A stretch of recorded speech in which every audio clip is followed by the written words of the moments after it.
할렐루야. 우리 주님의 은총이 여러분의 가정과 일터에 충만하시길 축원드립니다. 앞뒤 좌우에 있는 분들에게 축복의 말씀을 좀 나누어 주십시오. 천국을 누립시다, 이렇게 좀 인사해 주시겠습니까? 천국을 누립시다 하고 인사를 해 주십시오. 저희 평화가 킨더에 다니기 시작한 때부터 아내와 제가 한 가지 훈련을 시작했습니다. 제가 한국에서 성경적 재정훈련원이라는 곳을 섬길 때 배운 것을 응용한 것인데요. 평화가 학교에 갔다 오면 칠판에 7개의 미션을 써놓고 그 미션을 하나씩 수행하도록 하는 겁니다. 미션의 내용은 일단 학교 숙제, 책 5권 읽기, 기타 한글, 수학 공부, 그리고 큐티, 방 청소, 또 피아노 연습, 매 이렇게 7가지입니다. 어떤 분들은 아이들을 지금 학대하는 게 아니냐 이런 표정을 지으시는 것 같은데 그렇게 각각의 분량이 많지는 않습니다. 어쨌든 이렇게 7가지를 마치면 1불을 줍니다. 그렇게 하루에 1불씩 주일을 빼고 먼데이부터 세러데이까지 벌면 열흘이 지나면 10불을 벌지요. 그러면 온 가족이 모여서 그 10불을 나눕니다. 나누는 방법은 1불은 11조 통에 넣습니다. 그리고 1불은 구제금통에 넣습니다. 또 그리고 1불은 자신의 미래를 위해 저축합니다. 그리고 1불은 이게 제일 중요한데 부모님 용돈함에 넣습니다. 그리고 나면 6불이 남지요. 그 6불을 가지고 자기가 마음대로 쓰게 해주는 겁니다. 그러면 갖고 싶었던 장난감을 사기도 하고, 요즘은 컴퓨터 게임도 뭘 사야 되는 게 있더라고요. 그 컴퓨터에 결제를 해야 되는 게 있어서 그런 것을 사기도 하고, 사고 싶은 게 6불로 못 사는 거면 그것도 킵 해놨다가 또 다음에 10불 모은 다음에 또 4불을 떼고 그러면 12불이 모이죠. 그렇게 또 돈을 모아서 사게 한다든지 이런 방식의 재정훈련을 시킵니다. 이 훈련을 통해서 여러 가지 유익을 참 많이 얻었는데요. 일단은 아내가 굉장히 편해졌습니다. 예전에는 숙제해라, 한글 공부해라, 수학해라, 하루 종일 입씨름하면서 보냈는데 이제는 아이가 그 미션을 자기가 체크를 하면서 1불에 눈이 멀어서 열심히 하다 보면 아내가 거의 이래라 저래라 할 일이 별로 없습니다. 그리고 둘째로 본인도 편해졌습니다. 전에는 자기가 갖고 싶은 게 있으면 사주세요 자꾸 요구를 하고, 안 되면 떼를 쓰고, 그래도 안 되면 울기도 하고, 그런 이제 피차간의 불편한 상황이 연출되었었는데 이제는 의뢰이 자기가 돈을 벌어서 사면 된다 생각을 하는 거예요. 이제는 요구하면 무조건 우리 대답은 네가 벌어서 사라니까 아이가 자기가 벌어서 사야 되는 거구나 이렇게 아는 거예요. 아직은 6불로 못 살 만큼 비싼 거를 잘 모르니까, 또 알아도 어차피 자기가 다 모으기 전까지는 못 산다는 걸 이제는 아니까 떼를 쓰고 하는 게 없습니다. 그리고 세 번째 유익이라면 아이가 성취감을 느낍니다.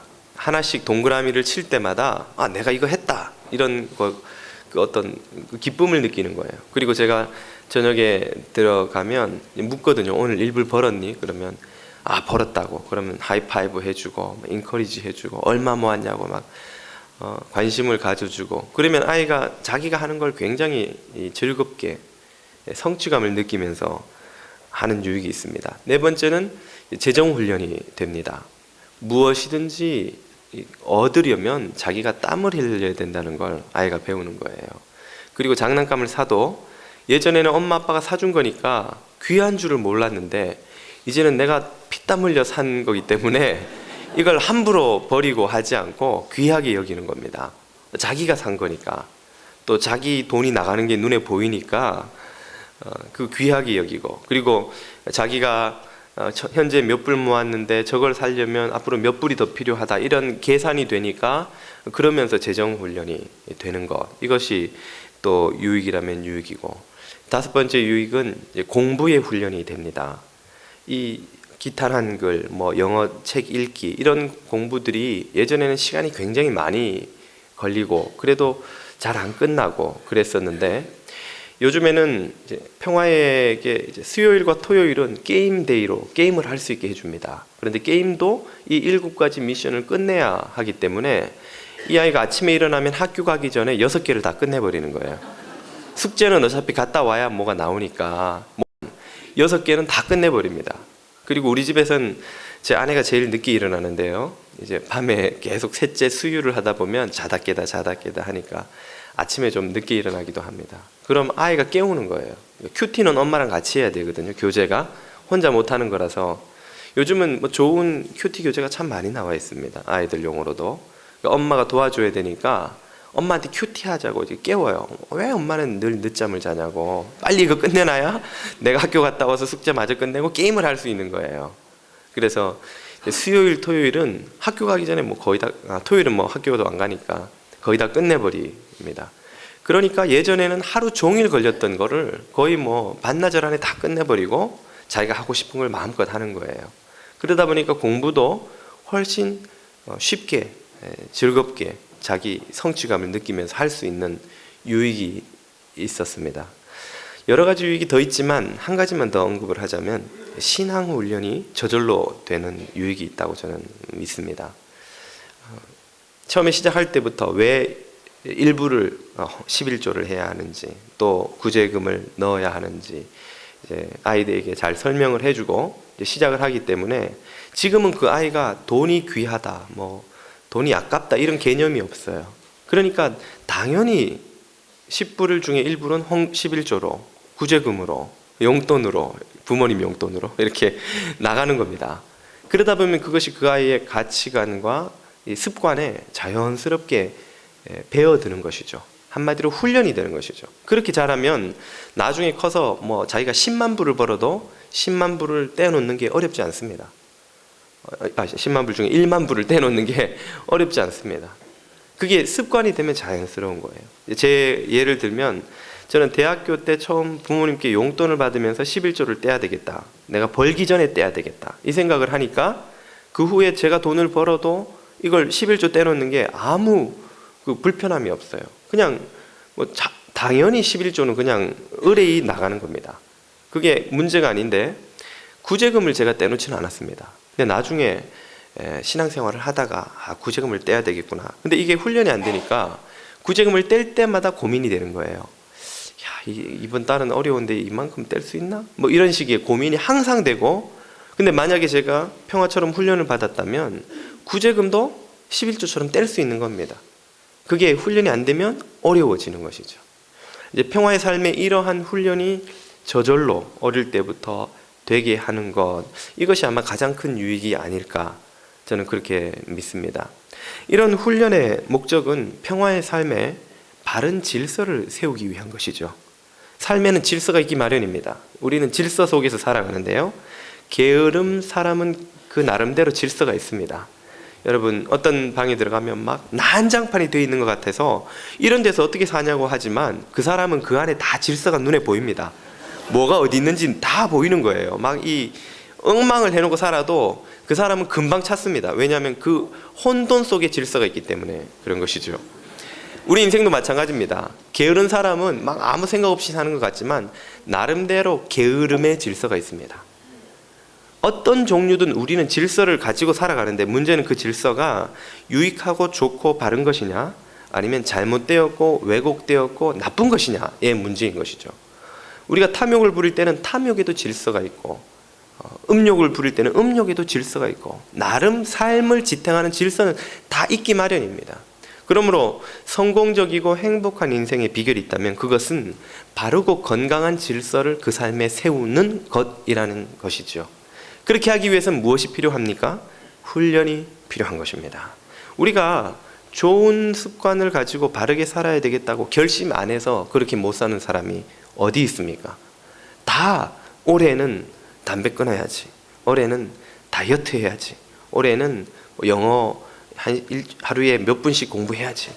결심은 다 하지만 그것이 훈련되지 않았기 때문에 그 질서가 세워지지 않는 겁니다. 그렇기 때문에 성공적이고 복된 인생을 살 수가 없는 것이죠. 천국도 마찬가지입니다. 우리 삶에 하나님 나라가 임하기 위해서는 먼저 하나님 나라의 질서가 세워져야 합니다. 미국의 법이 지켜지기 때문에 그곳이 미국 땅인 것처럼 우리 삶에도 하나님의 법이 지켜지고 하나님의 질서가 세워져야 그곳이 하나님의 나라가 되는 것이지요. 그러므로 우리 삶에 하나님 나라를 임하게 하려면 무엇이 필요하겠습니까? 훈련이 필요한 것입니다. 훈련. 그래서 예수님은 제자들을 부르시자마자 세상 끝까지 파송하지 않으시고 3년 동안 제자들을 데리고 다니시면서 훈련하신 것입니다. 이것을 제자 훈련이라고 하죠. 그러므로 제자 훈련은 천국을 세우는 예수님의 방법이었습니다.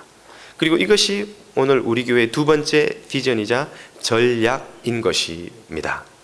우리 교회의 비전을 저는 천국을 누리고 세우고 전하는 교회라고 말씀을 드렸습니다. 여기서 누리고 세우고 전한다는 것은 세 가지의 전략을 말씀드린 것인데요. 이 중에서 누림을 2주 전에 나누었고 오늘은 세움에 대해서 나누고자 합니다. 누림은 주님께서 주시는 하늘의 은혜를, 천국의 은혜를 믿음으로 겸손히 받아들일 때에 경험하는 것입니다. 그것은 그냥 우리가 누리는 것이에요. 주님이 은혜로 주는 것이에요. 이 누림이 없이는 전함이 있을 수 없다고 2주 전에 말씀을 드렸습니다. 그렇다면 두 번째 전략인 세움이 왜 필요한 것일까요? 그것은 세움이 없이는 누림이 지속될 수 없기 때문입니다. 하나님이 은혜로 주신 그 천국을 우리 삶에서 지속적으로 누리고 더 확장시키려면 이것을 우리 삶에 견고하게 세우는 과정이 필요합니다. 그것이 훈련인데요. 예수님은 이러한 원리를 요한복음 5장 14절에서 이렇게 말씀하십니다. 이 본문은 38년 된 베데스다 연못가의 병자를 예수님이 고친 후에 한 장면입니다. 그 후에 예수께서 성전에서 그 사람을 만나 이르시되 보라 네가 나았으니, 너가 나았으니. 나았다는 말은 천국의 은혜를 그가 누리기 시작했다는 것이죠. 누림이 시작되었다는 것입니다. 그런데 그 누림을 지속하려면, 그 누림이 더 확장되려면, 더 누림을 풍성하게 누리려면 필요한 것이 있는데 더 심한 것이 생기지 않게 다시는 죄를 범하지 말아라 하는 것입니다. 이것은 다른 말로 하면 우리 삶에서 죄의 질서를 무너뜨리고 그곳에 의의 질서를 수립하는 것을 말하는 것입니다. 마귀의 왕국을 무너뜨리고 하나님의 통치를 실현해야 하는 것을 말하는 것이죠. 그래야만 우리가 누리기 시작한 그 천국을 더욱 풍성히 누릴 수 있는 것입니다. 계속해서 요한복음 8장 11절에서는 간음한 현장에서 잡힌 여인을 주님이 용서해 주시면서 이렇게 말씀하시죠. 그들이 다 어디 있느냐? 죄범한 여인이 대답하되 주여 아무도 없나이다. 그러자 예수께서 이르시되 나도 너를 정죄하지 아니하노니. 이것은 용서받을 수 없는 죄인을 용서해 주시는 하나님의 은혜를 그녀가 이제 누리게 되었다는 것을 말하는 것이죠. 그런데 이 누림이 일회적인 사건으로 끝나지 않으려면, 그녀의 삶에 지속적인 은총으로 더욱더 견고하게 자리 잡으려면 반드시 필요한 다음 과정이 있습니다. 가서 다시는 죄를 범하지 말아라 하는 것이죠. 이것은 그녀의 삶 속에 지금 세워져 있는 죄의 습관을, 죄의 질서를, 죄의 악한 그 견고한 진을 무너뜨리고 그곳에 의의 진지를, 의의 습관을, 의의 질서를 새로 수립해라 하는 것입니다. 그것이 수립되지 않으면 더 심한 상태가 되는 거예요. 그전보다 더 비참한 상태가 되는 것이죠. 그렇기 때문에 그녀는 죄의 질서를 무너뜨리고 의의 질서를 세우는 이 일을 해야 되는데, 문제는 이것이 앞에서 말씀드린 것처럼 우리가 결심만 한다고 되는 것이 아니라는 것입니다. 이 베데스다 연못가의 병자나 이 용서함 받은 여인에게 필요한 것이 그러므로 무엇입니까? 그게 바로 훈련인 것이죠. 훈련. 죄의 법을 무너뜨리고 의의 법을 세우는 것. 의의 질서를 견고하게 세우는 것, 이것을 위한 훈련이 필요한 것입니다. 사람이 습관을 바꾸려면 20일이 필요하다고 합니다. 그래서 30일만 똑같은 행동을 하면 생활이 바뀐다는 거예요. 예를 들자면 아침에 일어나는 시간을 바꾸기를 원한다면 20일 동안만, 3주 동안만 알람을 이용해서 그 시간에 일어나면 그 다음부터는 그 시간이 되면 저절로 눈뜨게 된다는 것입니다. 저도 새벽 기도를 섬기기 위해서 처음에는 알람을 계속해서 젊은 사람들 잘 못 일어나지 않습니까?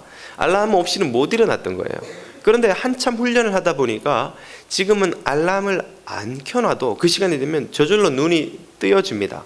몸이 그냥 이렇게 깨어나는 거예요. 어지간히 피곤한 날이 아니면 거의 그날에 일어나는 것을 경험할 수 있습니다. 근데 그전에는 도저히 제가 그 시간에 못 일어났거든요. 무슨 일이 일어난 것입니까? 이전의 질서가 무너지고 새로운 질서가 내 삶에 생겨난 것이죠. 이것처럼 죄의 질서를 무너뜨리고 새로운 의의 질서로 대체해서 그 의의 질서를 삶에 수립하는 것, 이것이 우리에게 필요하기 때문에 주님은 제자들을 택하신 후에 바로 세상 끝까지 파송하지 않으시고 훈련을 시키신 것입니다. 예수님은 제자들에게 말씀을 가르치셨습니다. 그들에게 실제로 어떻게 말씀대로 사는지 본을 보여주셨습니다. 그리고 그들에게 실습을 시키셨습니다. 너희들도 이처럼 해보아라. 잘하면 격려해 주시고 못하면 꾸짖으시고 다시 바로잡아 주시고 인내함으로 그들을 지도하셨죠. 그 훈련의 3년간의 훈련의 성과를 테스트하는 장면이 바로 오늘 읽은 본문 가이사랴 빌립보에서 예수님이 제자들에게 사람들이 나를 누구라고 하느냐 하고 물으신 그 장면입니다. 선지자라고도 하고 요한이라고도 하던데요. 그러면 너희는 나를 누구라고 하느냐? 예수님의 이 질문은 그냥 지나가다가 니네는 날 누구라고 생각하니? 이렇게 한번 툭 던져본 아무 의미 없는 질문이 아닙니다. 이것은 예수님이 3년 동안 제자들을 훈련시킨 그 성과를 테스트하는 과정인 거예요. 내가 3년 동안 너희에게 가르치고 훈련시키고 준비시킨 것을 이제 테스트해보고 싶다. 너희가 준비가 되었는지, 내가 이제 죽고 부활하여 승천한 후에 성령님이 오셔서 이 교회의 시대를 열어갈 때에 너희에게 교회를 맡길 수 있을지, 너희가 준비되었는지 훈련되었는지 3년 동안의 훈련의 성과를 내가 보겠다. 자, 그 가장 중요한 테스트가 이것인데, 로드십, 너희가 나를 누구라고, 나를 온전한 주로 인정하고 믿고 헌신하는지, 로드십이 있는지 내가 보겠다. 너희는 나를 누구라고 하느냐? 라고 물으신 것입니다. 이것은 최종 면접의 마지막 질문인 거예요. 당락이 결정되는 마지막 질문인 것이죠. 그 질문에 이 제자들의 대표인 베드로가 너무나 훌륭한 성공적인 모범적인 답을 했습니다. 주는 그리스도시요 살아계신 하나님의 아들이시니이다. 그러자 예수님께서 기뻐하시면서 너의 이 고백 위에 내가 교회를 세우리라고 하셨던 것이지요. 이것이 바로 예수님의 방법이었습니다. 제자들의 삶 속에 하나님의 질서를 확립시키기 위해서, 하나님의 통치가 온전히 임하도록 하기 위해서 제자들을 3년 동안 철저하게 훈련시키셨던 것입니다. 주님은 오늘 저와 여러분도 사실은 훈련시키고 계십니다. 이 사실을 우리가 깨달아야 됩니다. 히브리서 12장 6절은 이렇게 말합니다. 주께서는 사랑하시는 사람을 훈련하시고, 사랑하시는 사람을 훈련하시고. 제가 평화를 왜 훈련합니까? 제가 노후의 평화한테 용돈 많이 받으려고요?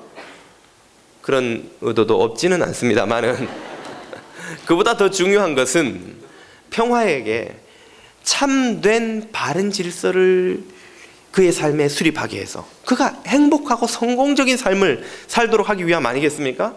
한마디로 평화를 사랑하니까요. 평화가 제 아들이니까요. 평화에게 정말 가장 좋은 것을 주고 싶으니까요. 제가 평화에게 남겨줄 수 있는 어떤 유산보다도 값진 유산이 그의 삶의 바른 질서, 하나님을 사랑하고 이웃과 더불어 살아가는 이 질서를 수립하게 해주는 것이라고 저는 확실히 믿기 때문에 평화를 훈련시키는 것입니다. 평화를 사랑하지 않으면 제가 왜 신경을 쓰고 수고를 하고 설득을 하고 평화를 그렇게 훈련시키려고 하겠습니까? 바로 이런 이유로 주님이 우리를 훈련시키는 것입니다. 그리고 훈련시키기를 원하시는 것이죠. 주님은 3년 동안 제자들을 그렇게 훈련시키신 후에 제자들에게 또 다른 이들을 제자로 삼아 똑같이 훈련시키라고 명령하셨습니다. 그것을 마태복음 28장 19절 20절이 이렇게 우리에게 말해주죠. 그러므로 너희는 가서 모든 민족을 제자로 삼아 내가 너희를 제자로 삼은 것처럼 너희도 그들을 제자로 삼아 아버지와 아들과 성령의 이름으로 세례를 베풀고 내가 너희에게 분부한 모든 것을 뭐하라? 가르쳐서 지키게 하라. 이게 무슨 뜻입니까? 훈련시키라 그 말이에요. 내가 너희를 가르친 것처럼 너희도 가르쳐라. 내가 너희에게 지키도록 훈련시킨 것처럼 너희도 그들을 훈련시켜라고 하셨던 것이죠. 그래서 예수님의 말씀을 들은 제자들이 또 다른 이들을 제자로 삼아 훈련시켰습니다. 사도 바울은 디모데에게 쓴 편지에서 디모데전서 4장 7절을 보면 이렇게 쓰고 있습니다. 경건함에 이르도록 자기를 훈련하십시오. 표준 세번역으로 번역을 해두어서 이제 존칭을 쓰고 있는데요. 바울이 자기 제자 디모데에게 훈련하라고 하는 것입니다. 훈련하라. 경건함에 이르도록. 이것은 너의 삶에 하나님의 통치 질서가 임하도록, 마귀의 질서가 임하지 않고 하나님의 질서, 하나님의 법, 하나님의 말씀이 실천되는 그 질서가 임하도록 너 자신을 훈련하라고 명하고 있는 것이지요. 무엇으로 훈련합니까? 최고의 훈련 교본은 바로 성경이라고 디모데후서 3장 16절은 이렇게 말씀하시죠.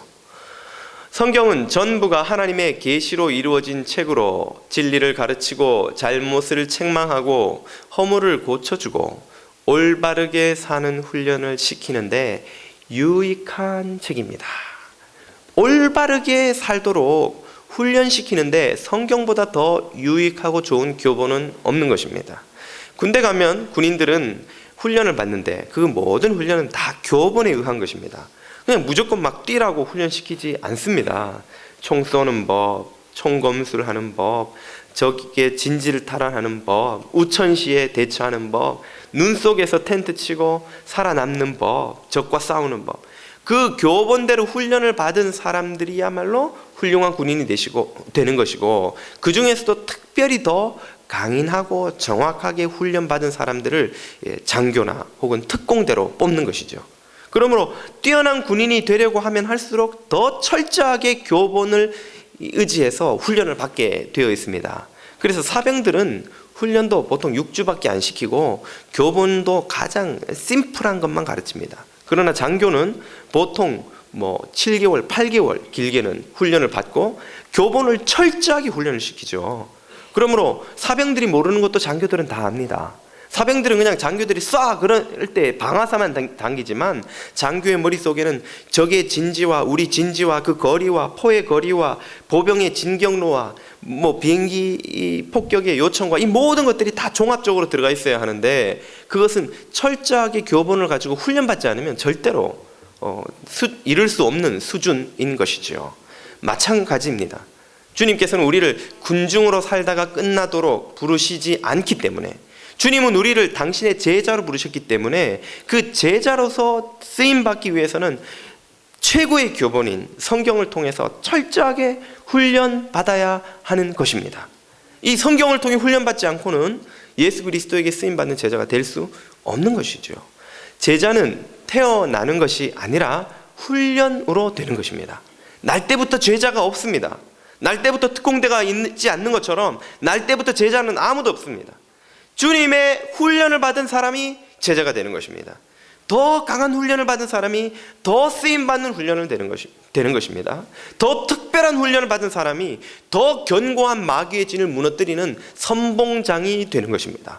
그러므로 주님은 사랑하는 자들일수록 더욱더 강하게 훈련시키신다는 것을 우리는 깨달아야 하는 것이지요. 훈련은 주님께서 천국을 세우시는 방법입니다. 그러므로 오늘 우리들도 주님의 뒤를 쫓아가 그분의 제자가 되고자 한다면 훈련을 받아야 합니다. 말씀으로 훈련을 받아야 됩니다. 실천하는 훈련, 순종하는 훈련을 받아야 됩니다. 그래서 성실의 훈련을 받음으로 우리 삶의 게으름의 질서를 무너뜨려야 하는 것이지요. 기도의 훈련을 받음으로 우리 삶의 불신앙의 질서를 무너뜨려야 하는 것입니다. 나눔의 훈련을 받음으로 우리 안에 있는 이기심의 견고한 진을 무너뜨려야 하는 것이지요. 말씀 위에 굳게 선 훈련, 이것이야말로 우리 삶과 가정과 일터를 하나님의 통치가 충만한 하나님의 나라를 세우는 예수님의 방법이셨던 것입니다. 그러므로 이번 장로 선거가 끝나면 제일 먼저 새로 세워지는 장로님들과 또 우리 당회 장로님들과 함께 제가 시작하고자 하는 것이 제자훈련 1기 과정입니다. 교회 리더들부터 그리스도의 제자로 철저하게 훈련을 받아 삶 속에 하나님의 질서가 완전히 확립되는 것을 경험해야 합니다. 그리고 이것이 모든 우리 뉴저지 장로교회 교우들에게 퍼져가서 모든 교우들이 다 훈련을 받고 가정과 일터와 부부관계와 자녀관계와 이웃관계와 친구관계와 교우관계와 일터의 모든 질서가 하나님의 방법으로 새롭게 서는 것을 보아야 하는 것이죠. 그것이 우리 교회의 두 번째 비전, 천국을 세우는 교회의 의미입니다. 저와 여러분이 예수 그리스도의 제자로 신실한 훈련을 받아 천국을 세우는 예수 그리스도의 제자 되실 수 있기를 축원드립니다. 기도드리겠습니다. 생명과 은혜의 주님, 감사를 드립니다. 우리가 그리스도의 제자로 말씀으로 훈련받게 하여 주시고 그리하여 우리 삶에 있는 모든 죄와 악의 질서가 무너지고 의와 사랑의 하나님의 질서가 세워지고 하나님의 통치가 임하는 것을 보게 하여 주시옵소서. 예수님의 이름으로 기도드립니다. 아멘.